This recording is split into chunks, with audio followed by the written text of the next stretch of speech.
I think everyone needs to know the story of the first paramedics because it is amazing.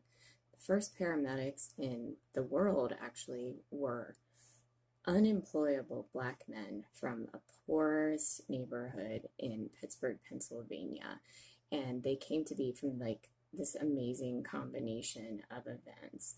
So in the 1960s and 70s, like at that time, people were just like, there were no ambulances. People were just thrown into your car if you had one, or into the back of a hearse or a police car. And it was just like there was no first aid, and you got once you got to the hospital, care was good, but getting to the hospital is rough.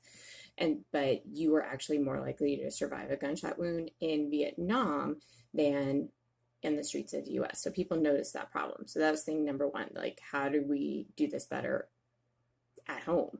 And then thing number two is a man named Philip Halen, like trying to address this, was in Pittsburgh, and he was like, hey, this organization Freedom House has delivery vans, so maybe we can use those vans to help people get to the hospital. And they had a jobs program, so we can help employ these people, these unemployable black men, give them the jobs, give the hospital. So he was talking to them, and then he talked to a man named Dr. Peter Safer, who worked at the University of Pittsburgh, who also happened to be the father of CPR. And Dr. Safer was like, oh, we're not going to just stop with getting these guys to the hospital. We are going to make a program. And he designed this really intense program. Like, we are going to teach them procedures. We're going to do IVs. We're going to do intubations. We are going to do it all.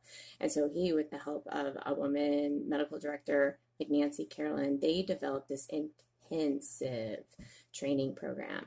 And these men, these unemployable men, they learned, and they were amazing. And it took them a while for it to catch on because there was skepticism, but once lives were starting to be saved, like, it caught on. The people in Pittsburgh, they loved it. They wanted the ambulances there, they wanted the paramedics.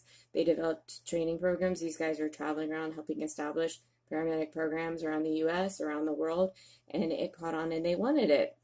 And like this, of course, because of politics and power and everything else, like, people don't like to share credit. They don't want to give away the power and the prestige that they already had. So, like, we can't have a separate ambulance fund when we already have, the fire department. So the fire department has to take control, and like, well, we already have these firefighters, so we can't have this separate crew here. So, sorry, even though you're trained, sorry, we're going to train these other guys. So, they lost jobs there. Don't worry, they're fine. They got jobs elsewhere. But amazing story.